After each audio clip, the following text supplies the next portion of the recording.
자, 다음은 신재훈 미래에셋 자산운용 채권운용부문 본부장님께서 국내외 채권 시장과 금융 정책 방향에 대해서 발표해 주시겠습니다. 신재훈 본부장님은 2002년 SK증권 투자신탁팀에 입사해서 채권 업계에 발을 들인 후 AIG 투자운용부에 이어서 2009년 미래에셋운용 채권운용부로 적을 옮긴 채권운용 전문가이시고요. 현재 미래에셋운용의 국내 채권은 물론 글로벌 채권 자산 배분까지 담당하고 계십니다. 역시나 박수로 모셔보도록 하겠습니다. 네, 반갑습니다. 방금 소개받은 미래에셋 자산운용 신재훈 본부장입니다. 이렇게 의미 있는 행사에 초대를 해주셔서 감사드리고 이렇게 바쁜 와중에 이렇게 자리를 배석해 주신 여러분들께 진심으로 감사 인사드리면서 바로 시작을 하도록 하겠습니다. 제가 준비한 내용은 국내외 채권 시장과 정책 전망입니다.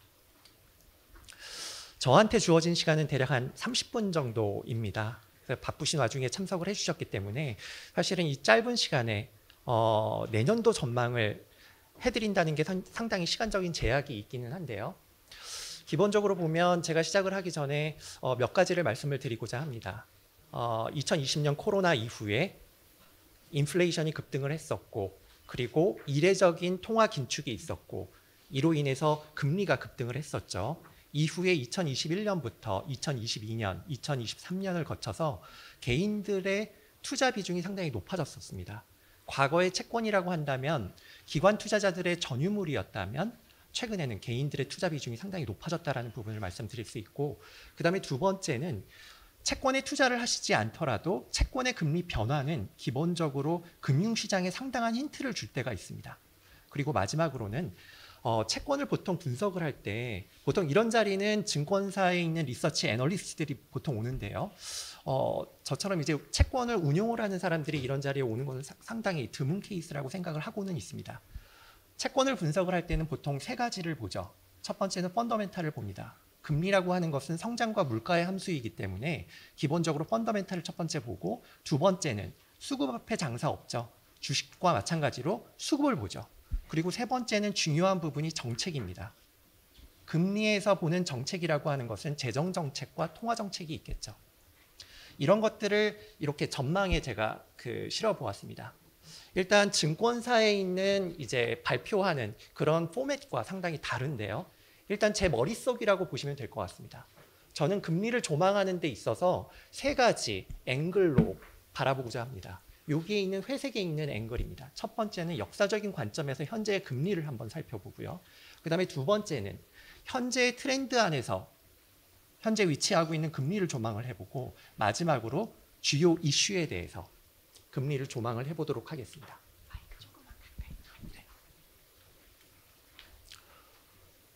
4페이지입니다. 요것은 지금 실선은 미국 10년 금리입니다. 그리고 점선은 미국 연방기금 금리예요. 지난 1990년도부터 지난 30년 동안의 금리 차트를 제가 그려보았습니다. 보시죠. 금리의 고점은 계속 낮아지고 금리의 저점도 계속 낮아지고 있습니다. 제가 금융시장에 진입을 한 게 2000년도입니다. 지난 20년 동안 꾸준히 고점은 내려가고 저점도 내려가는 하락 채널을 유지를 하다가 이거를 깬 게 바로 코로나였습니다. 인플레이션이 급등을 하고 가파른 통화 긴축으로 인해서 이렇게 하락 채널이 상향 돌파를 하게 됐죠. 이 1990년도 이후에 경기 침체에 대응을 하기 위한 금리 인하 사이클은 3번이 있었고요. 그리고 현재 9월 달에 비컷을 했었죠. 이러한 보험성 인하는 1995년과 98년, 95년에서 98년, 그리고 2019년도 보험성 인하가 있었습니다. 요번에는 제가 10년으로 쪼개 보겠습니다. 10년의 미국 금리 차트를 보면 상단을 미국 10년 기준으로 5%를 상단으로 하는 큰 박스권이라고 보시면 될 것 같습니다. 글로벌 금융위기 이후에 미국은 제로금리를 유지를 했고, 그리고 2015년 12월에서야 금리를 정상화하기 시작을 합니다. 이 사이에 많은 일들이 있었어요. 미국 연준에서는 제로금리를 유지를 했고, 그리고 그것도 모자라서 2009년도, 10년도, 2012년도에 양적 완화를 1차, 2차, 3차에 걸쳐서 합니다. 그럼에도 불구하고 더딘 경기 회복과 디플레이션 우려가 있었고, 그리고 2011년도, 12년도에 뭐가 있었죠? 유럽 재정위기가 있었죠. 그리고 그 이후에 중국 경착륙 이슈도 있었습니다. 그러다 보니까 금리 정상화가 상당히 지연이 됐었죠. 그래서 2015년도에 기준금리를 베이비 스텝으로 인상을 합니다. 그리고 2019년도에 보험성 인하를 하죠. 요거는 제가 잠시 후에 말씀을 드리고, 여기에 특징이 있습니다. 기본적으로 통화정책이 변경이 되기 이전에 시장금리는 먼저 움직여요. 기준금리를 다 올렸다라고 판단이 되면 그때부터 금리가 내려가고요. 기준금리를 더 내리지 못하고 이제 올 만큼 내렸다라고 한다면 그때부터 시장금리가 먼저 움직입니다. 요번에도 마찬가지였죠. 요번에는 5년으로 끊어보겠습니다.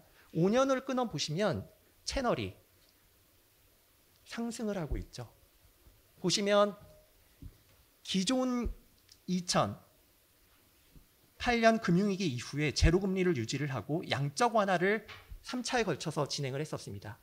이때는 워낙 주요 국가들의 정부 부채 비율이 상당히 높았기 때문에 경기 부양의 주체 자체는 중앙은행이었어요.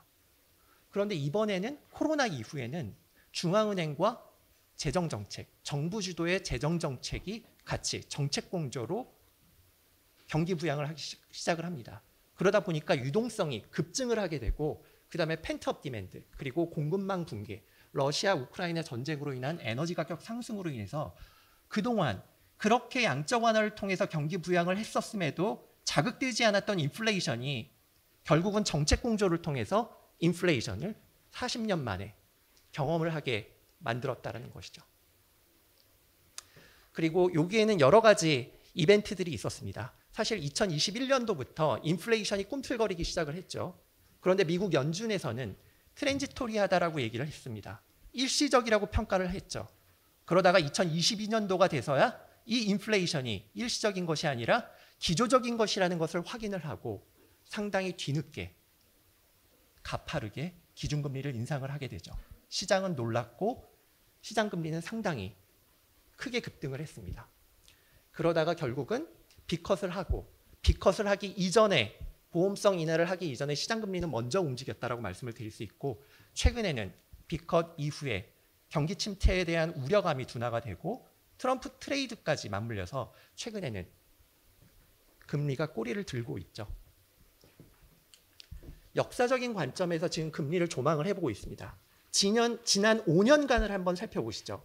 제가 이 자료를 작성을 하면서 지난 5년간 채권 시장을 지배했던 재료들에 대해서 한번 살펴보았습니다. 리뷰를 해봤습니다.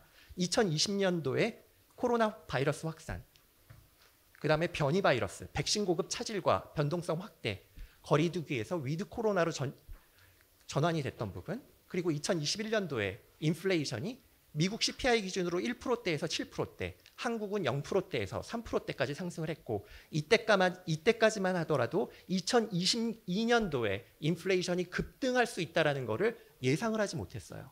미국 CPI는 9%까지 급등을 했었고요. 그 이후에 2022년도 하반기에는 뭐가 있었죠? 채권 시장에서는 엄청난 신용 리스크가 있었죠. 레고랜드 사태 이후에 시장금리가 급등을 합니다. 한전채 같이 우량한 채권도 금리가 그 당시에 2년짜리, 3년짜리 만기가 6% 이상을 상향 돌파를 하게 됩니다. 그때 개인들이 많이 투자를 했었죠. 2023년도에는 뭐가 있었죠? 대부분 2022년도, 2년 전, 지금 이 자리에서 대부분 시장금리를 전망을 할 때 2023년도에 빠르면 경기 침체가 올 것이고 피벗이 시작할 것이라고 많이들 전망을 했었어요. 그리고 2024년도에도 그랬죠. 그런데 2023년도에는 경기 확장 국면이 지속이 되었고, 그 안에서 SVB 사태라든지 그 다음에 크레딧 스위스 파산이 있었죠. 그리고 2024년도에는 예상 외에 연초에 물가라든지 고용 서프라이즈가 있었었고요. 7월이 돼서야 고용 지표가 둔화가 됐고, 이 과정에서 엔캐리 트레이드 청산이 있었습니다.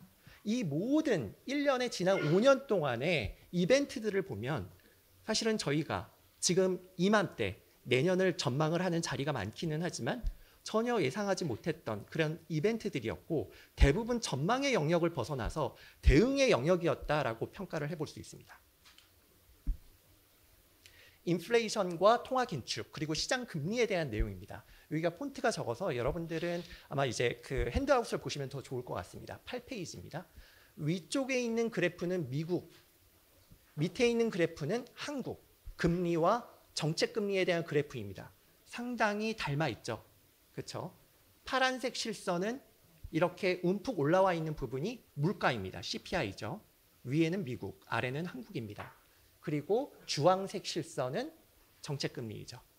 지금 현재 보면은 미국 기준으로 보시면 2022년도에 7월 달에 CPI가 9%를 찍고 지금 목표 물가를 향해서 수렴하고 있다라고 보시면 될 것 같고, 기본적으로 미국 연준의 통화 정책의 목표가 뭐죠? 두 가지죠.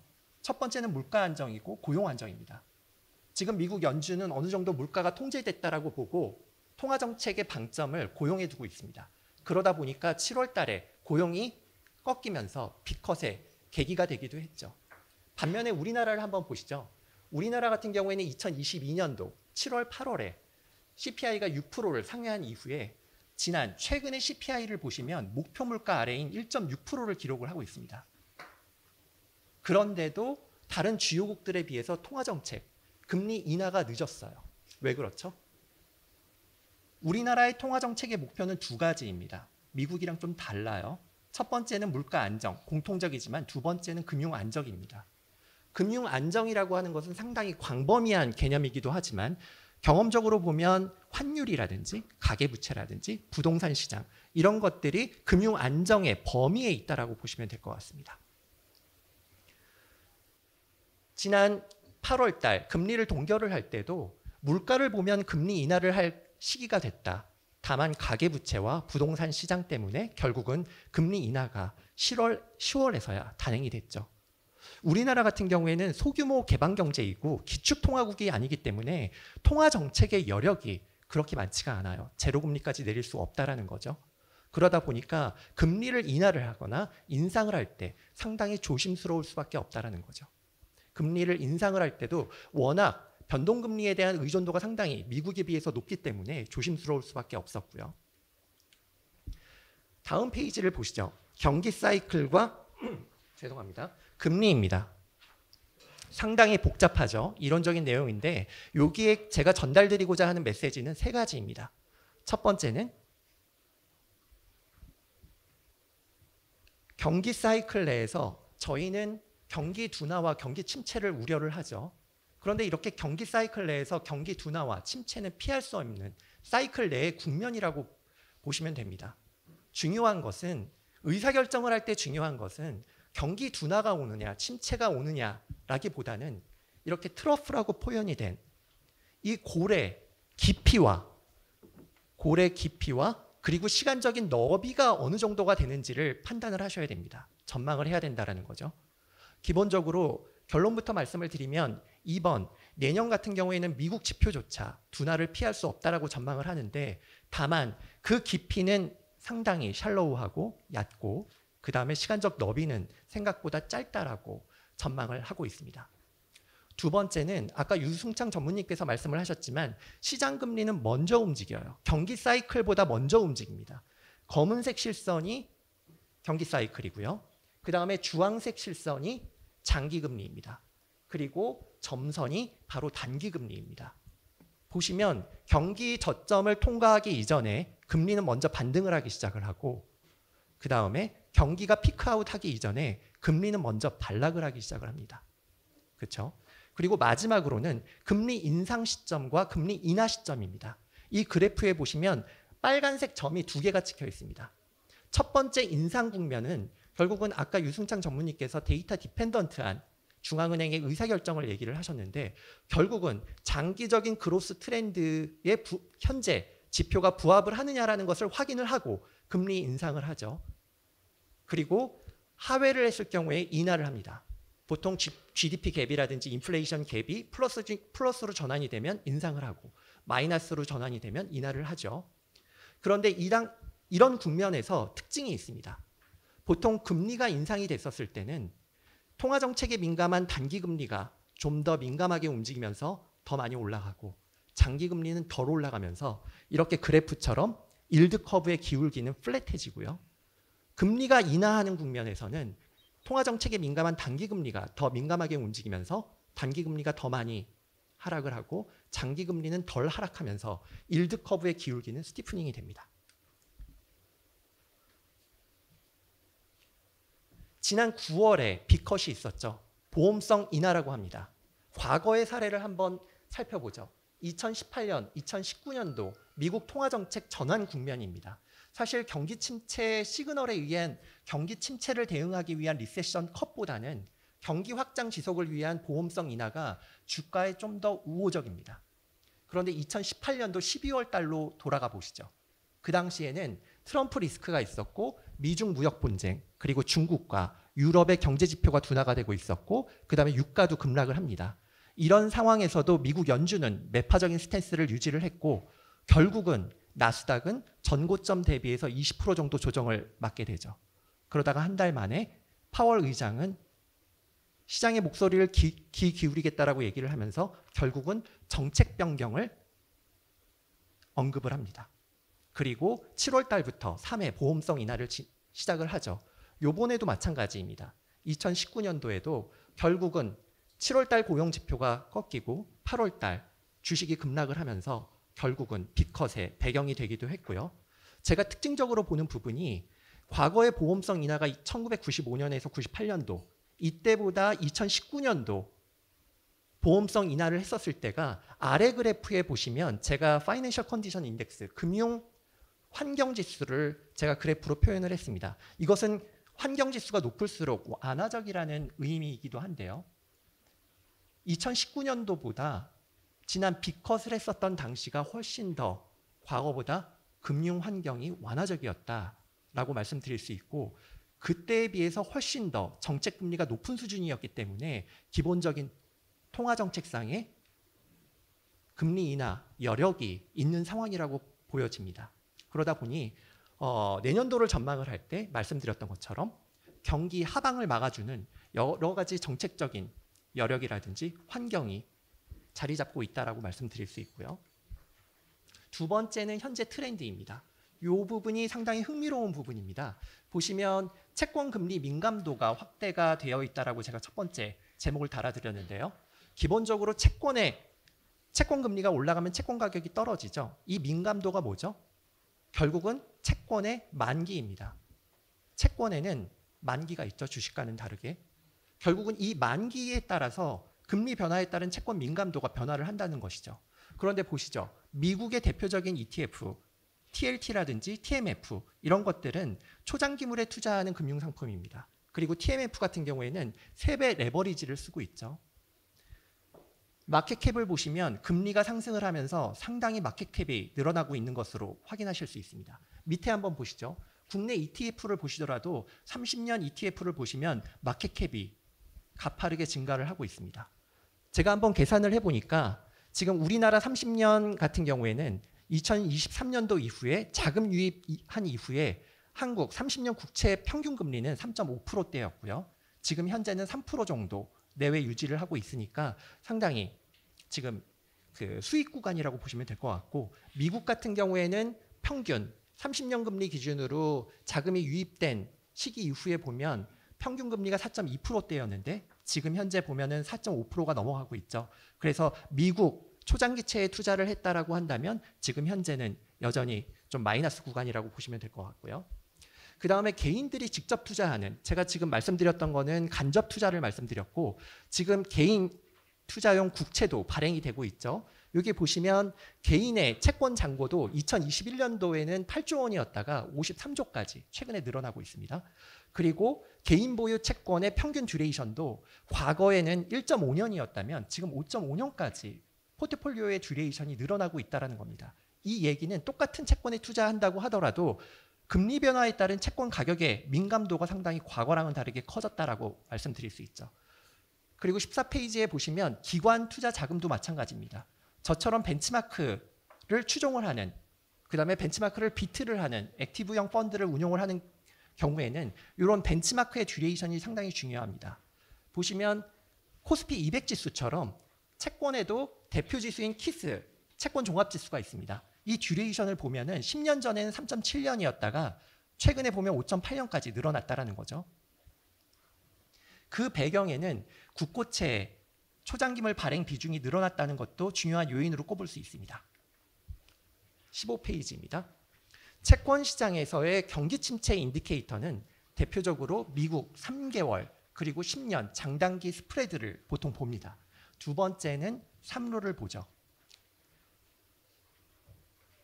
이렇게 국채 3개월과 10년 스프레드가 역전이 됐었던 것은 2022년 11월부터 역전이 됐었는데요. 사실 그 이후부터 보통 3개월 그리고 10년 스프레드가 역전이 된 이후에 빠르면 2분기 이후에 그리고 내지는 12개월에서 18개월 정도 이내 경기 침체 확률이 상당히 높아진다라는 것을 나타내는 그런 지표인데요. 보시면은 아직 침체 국면과는 거리가 있는 상황이죠. 그리고 3룰을 보시죠. 3룰이라고 하는 것은 최근 3개월 실업률 평균값이 지난 1년 중 최저치보다 0.5% 이상 높으면 경기 침체로 판단하는 인디케이터입니다. 이 3룰을 이번에 7월 달 고용지표가 발표가 됐던 8월 초에 터치를 했었고 요게 증시 급락의 배경이 되기도 했었죠. 다음에 크레딧 자산군들의 스프레드를 보더라도 경기 침체를 선행하는 지표로 하이힐드 스프레드를 봅니다. 이 왼쪽의 하이힐드 스프레드를 한번 보시죠. 지금 하이힐드 스프레드는 금융위기 이후에 최저점 수준으로 지금 풍부한 유동성과 더불어서 지금은 경기 침체와는 거리가 있는 레벨이라고 말씀드릴 수 있고요. 그리고 국내 회사채 여전체 스프레드를 보더라도 지난 10년간의 평균 스프레드보다 상당히 낮게 안정적으로 움직이고 있다고 말씀드립니다. 그리고 글로벌 디커플링에 대한 언급입니다. 제가 위에 상단에 차트를 그려보았어요. 이거는 PMI, 서비스업 지수입니다. 지금 유럽이라든지 그리고 중국의 PMI를 보면 둔화가 되고 있죠. 근데 가장 최근에 발표한 미국 9월 서비스업 같은 경우에는 54.9를 기록을 하면서 작년 2월 이후에 가장 강한 확장 모멘텀을 보여주고 있고요. 미국과 같은 경우에는 우리나라랑 다르게 전체 GDP에서 70%에 달하는 소비 중심 경제입니다. 양호한 초과 저축, 그리고 견조한 성장, 그리고 고용, 그리고 웰스 이펙트가 이러한 소비를 지지를 해주고 있고요. 그 아래를 한번 보시죠. 최근에 미국 소매 판매, 리테일 세일즈가 서프라이즈를 기록을 했고, 그리고 여러분들이 구글링을 하시면 쉽게 찾아볼 수 있습니다. GDP 나우를 보시면 실시간으로 분기 성장률 전망을 추정을 하고 있습니다. 제가 이 자료를 작성을 했을 때는 미국 3분기 성장률은 대략 3.4%로 상향 조정이 됐고, 제가 최근에 조회를 업데이트를 해보니 3.3%, 상당히 높은 수준이라고 볼 수 있습니다. 최근 글로벌 통화정책 분위기를 보시면 여기 상단에 보시면 ECB라든지 그리고 미국, 한국의 기준금리를 정책금리를 담아보았습니다. 보시면 우리나라가 먼저 인상을 했죠. 우리나라가 2021년도에 선제적으로 인상을 했습니다. 선제적으로 인상을 했던 배경에는 물가라기보다는 그 당시에도 가계부채라든지 수도권 집값이 13년 만에 최고를 기록을 하면서 결국은 ECB라든지 미 연준보다 선제적으로 금리를 인상을 하죠. 아이러니하게 이런 부분 때문에 똑같은 이유로 금리 인하가 좀 늦어진 부분이 있죠. 그리고 ECB 같은 경우에는 가장 늦게 긴축을 시작을 했고 가장 빠르게 통화 완화를 시작을 했죠. 그리고 미국 같은 경우에는 말씀드렸던 것처럼 7월 고용지표 부진 이후에 추가 둔화에 적극 대응하고자 이제 9월 달에 B컷을 단행을 했습니다. 이 아래쪽에 있는 수익률 곡선의 변화가 상당히 주목을 해볼 만합니다. 여기 보시면 주황색 실선은 B컷 이전의 수익률 곡선입니다. 그런데 아래에 있는 파란색 실선은 그 이후의 수익률 곡선이에요. B컷 이후에 금리 움직임을 보시면 통화정책에 민감한 단기금리는 내려갔지만 장기금리는 오히려 올라갔습니다. B컷으로 인해서 경기 침체 우려를 선제적으로 반영했던 금리는 장기금리 위주로 반등을 했다라고 보시면 될 것 같고 최근에는 트럼프 트레이드로 인해서 더 금리가 상승을 하고 있죠. 엔캐리 트레이드 청산에 대한 내용입니다. 2022년도 이후에 보면은 미국 연준의 가파른 금리 인상 그리고 BOJ의 마이너스 금리 유지로 인해서 미일 금리 차가 확대가 됐고 N약세 기대로 인해서 N캐리 트레이드 자금의 유입이 많이 증가를 했죠. 그러다가 올해부터는 반대되는 현상이 발생을 했죠. 올 연초에 BOJ 같은 경우에는 17년간에 유지됐던 마이너스 금리 정책을 폐기를 했고 7월 말에는 추가 인상을 했었죠. 그리고 8월 초에 미국 침체 우려로 인해서 결국은 엔캐리 트레이드가 청산이 됐었고 보통 헤지펀드라든지 스펙석 자금 위주로 언와인딩이 됐었고요. 물론 이제 투자자별로 상당히 다릅니다. 글로벌 은행의 엔화 대출과 관련된 포지션이라든지 일본 거주자의 해외 증권 투자 같은 경우에는 포트폴리오 조정이라든지 투자 시계가 이런 헤지펀드보다는 좀 길기 때문에 이러한 자금들은 시간을 두면서 점진적으로 진행이 될 것이라고 전망을 하고 있습니다. 마지막으로 주요 이슈입니다. 21페이지를 보시죠. 주목하고 있는 부분은 미국 재정 적자 확대와 국채 발행 증가라는 이런 악순환 고리입니다. 지금 미국 재정 적자는 팬데믹을 제외하면은 사상 최대로 보여지고 왼쪽 하단의 그래프를 보시면 국채 발행량입니다. 국채 발행량은 팬데믹 시절보다 훨씬 더 많은 채권이 발행이 되고 있고 지금 3대 주요 신용 평가사 중에서 유일하게 미국의 최상위 등급을 부여하고 있는 이제 평가사가 무디스인데요. 작년 11월 달에 부정적으로 전망을 하향 조정을 했고 지난 3일 전에 프랑스 같은 경우에는 재정 적자를 이슈로 인해서 신용등급 전망이 하향 조정이 됐었죠. 물론 이제 미국 같은 경우에는 기축통화국이기 때문에 사실은 달리 봐야 되긴 하지만 언제 신용등급이 강등되더라도 이상하지 않습니다. 이런 재정 적자는 이런 대선 후보들의 공약과 더불어서 더 리스크가 확대되고 있는 상황이고요. 하단에 보시면 재정적자 확대 지속은 결국 국채 발행 증가로 이어지게 됩니다. 이런 부분은 텀 프리미엄 상승과 더불어서 시장 금리를 상승시키는 요인이라고 볼 수 있고요. 지금 현재 미국 국채 순이자 비용을 보면 국방비 예산을 넘어서고 있습니다. 이 부분이 이자만 갚는 데에도 지금 재정적자의 주요 요인으로 지금 그룹핑이 되고 있다는 거죠. 그래서 이러한 국채 발행 부담은 향후에 내년에도 채권 금리의 변동성을 증폭시킬 수 있는 재료가 될 수 있다. 이렇게 말씀드리고요. 그리고 미국 펀더멘탈은 제가 말씀드렸던 것처럼 고용 같은 경우에 어저께도 발표가 됐지만 구인 건수는 계속 줄어들고 있고 그리고 실업률은 완만하게 올라가고 있지만 그럼에도 여전히 완전 고용 수준이다.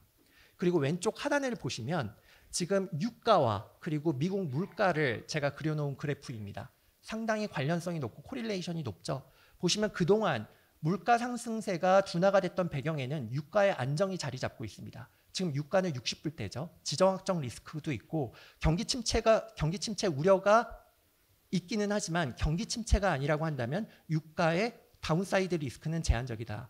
이런 상황에서 물가의 상승세 둔화는 내년에도 이어질 것이다라고 생각을 하고 있고요.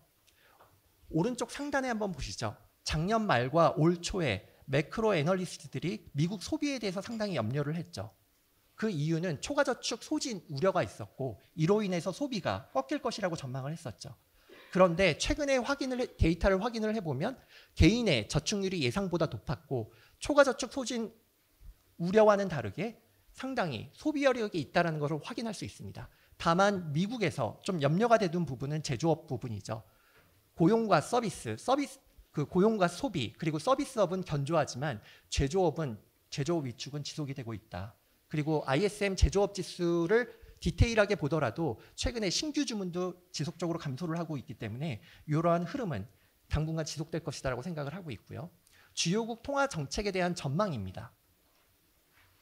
미국 금리는 대략 내년도에는 지금 여기 보시면 요번 기준금리 인하 사이클에 진입을 했고 인하 사이클의 종착지는 미국은 중립금리까지, 한국도 중립금리까지 내릴 것이라고 전망을 하고 있습니다. 미국 기준으로는 대략 2.75에서 3% 정도, 한국은 2.5%에서 2.75% 레벨까지 인하를 할 것으로 전망을 하고 있고요.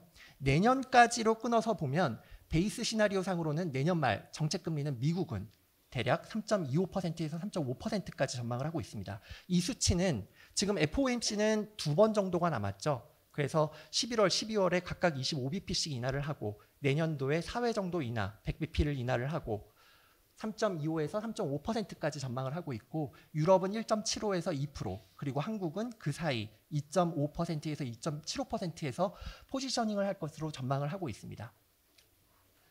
여기 9월 FOMC 점도표를 보시면은요. 미국과 같은 경우에는 2025년, 2026년도에는 50pp 추가 인하를 해서 결국은 터미널 레이트, 중립금리 수준으로 2.75에서 3%까지 내리는 것으로 전망을 하고 있죠. 제가 앞서 말씀드렸던 것처럼 9월 빅컷으로 인해서 경기 침체 리스크가 축소가 됐고 여전히 미국 같은 경우에는 탄탄한 성장률을 유지를 하고 있고 상향 조정된 저축률 그리고 소비 여력 등을 감안을 했었을 때 단기적으로 침체 우려는 상당히 제한적이다라고 말씀드릴 수 있고요. 내년도 지표 둔화가 확인이 되겠지만 심각한 경기 침체보다는 마일드한 리세션을 짧게 지나갈 것이라고 전망을 하고 있습니다. 단기적인 변수이죠. 미국 대선과 그리고 중동 지정학적 리스크를 언급해 보았습니다.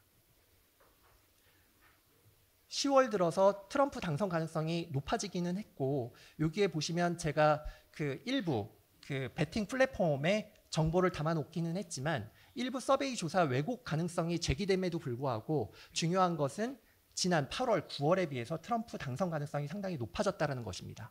트럼프의 정책의 세 가지 키워드가 뭐죠? 첫 번째는 감세, 두 번째는 관세, 세 번째는 이민 통제입니다. 이들은 공통적으로 인플레이션 압력 확대를 가리키고 있고 결국은 재정 적자와 국채 발행 리스크를 더 크게 반영을 해주고 있습니다. 그래서 트럼프 트레이드로 인해서 금리 상승과 달러 강세가 진행 중이고요. 다만 지난 2016년도와 달랐던 점은 그 당시에는 트럼프 당선을 시장은 전혀 예상을 못했다라는 점, 지금은 준비를 하고 있다라는 점, 그리고 2016년도 같은 경우에는 기준금리 인상 국면이었고 지금은 인하 국면이라는 부분이 좀 다르기는 합니다. 그리고 중동 분쟁이 확대됐을 경우에 결국은 유가를 봐야 되겠죠. 왼쪽 하단을 보시면 우리나라 10년 금리와 WTI 유가 그래프를 한번 그려보았습니다. 상당히 코릴레이션이 높죠. 중동의 지정학적 리스크가 결국은 유가와 관련되어 있고 중동 분쟁이 확산이 됐을 경우에는 석유 공급망 교란이 불가피하다라는 부분을 말씀드릴 수 있고 제가 우려스러운 부분은 단기적으로 우려스러운 부분은 10월 달, 11월 달 트럼프 당선과 이러한 지정학적 리스크가 동시에 나타난다라고 했었을 때 장기금리 위주로 변동성 확대에 유의할 필요가 있다라고 말씀을 드립니다. 마지막으로 국내 채권 수급이죠. 우리나라도 결국 국고채 발행 물량을 보시면 상당히 증가를 합니다. 43조 내년에 급증을 하고요. 다만 10월 9일 날 윗빛 편입이 있었죠. 세계 국채 지수에 한국 국채가 포함이 됐습니다. 이런 부분으로 인해서 내년도에 76조 원의 자금 유입이 기대가 돼서 사실은 국채 발행의 상당 부분 완충 역할을 해줄 수 있을 것으로 전망을 하고 있고요. 왼쪽 하단에 보시면 보험사 같은 경우에는 보험 부채 시가평가 규제로 인해서 초장기물에 대한 수요가 상당히 견조합니다. 이러한 움직임은 내년에도 이어질 것으로 보여지고 대외적으로 변동성이 크겠지만 이런 30년물의 견조한 수요로 인해서 국내 금리 같은 경우에는 상당히 눌러주는 효과로 작용을 할 것이다라고 생각을 하고 있고 다만 변수는 외국인들입니다. 외국인들의 국채 선물 투자입니다. 여기 오른쪽 하단의 그래프를 보시면은요. 외국인들의 누적 매수 미결제와 그리고 우리나라 10년 금리를 보시면 정확하게 반비례하고 있죠. 외국인들이 국채 선물을 매수를 기조적으로 하면 금리가 내려가고 매도를 하게 되면 금리가 올라가는 이런 패턴을 보여주고 있는데요. 최근에 외국인들의 움직임을 보면 이례적으로 크게 매수를 했다가 최근에는 추가 매수는 좀 자제를 하고 포지션을 조금 줄이고 있는 상황이라고 보시면 될 것 같습니다. 마지막으로 국내의 펀더멘탈입니다. 성장이라든지 물가를 보시면 지금 제가 성장 수준과 그리고 물가 수준 그리고 정책 금리를 제가 그래프로 담아 보았습니다. 보시면 지금 현재의 물가와 그리고 성장 수준에 비해서 정책 금리가 상대적으로 좀 높다라는 걸 여러분들이 느끼실 수 있습니다. 하는 총재께서도 그러셨죠. 물가 수준을 보면은 정책 금리를 인하를 검토를 해야 된다라고 얘기를 했지만 말씀드렸던 것처럼 우측 하단에 있는 것처럼 결국은 가계부채와 부동산 그리고 환율 이런 것들로 인해서 결국은 정책 금리에 대한 조정은 상당히 조심스러울 수밖에 없다. 이런 부분이 인하의 속도와 타이밍에 변수가 될 수 있다라고 말씀드릴 수 있고, 그리고 왼쪽 하단을 보시죠. 코스피 지수와 한국 수출입니다. 상당히 상관성이 높죠. 지난 목요일 날 3분기 GDP 성장률이 발표가 됐었죠. 예상을 하회했습니다. 그 이유는 그동안 AI 관련 IT 수요 확대로 수출이 견조를 했었는데 이런 부분이 증가폭이 둔화가 됐죠. 보시면은 내년도에 보시면 향후 역기조 효과가 있을 가능성이 높기 때문에 수출에 대한 불확실성이 어느 때보다 이제 크다라고 말씀드릴 수 있습니다. 네, 이것으로 준비한 내용을 이제 마무리하고요. 이렇게 발표 기회를 주신 딜사이트 관계자분들께 감사 인사드리면서 마무리하도록 하겠습니다. 감사합니다.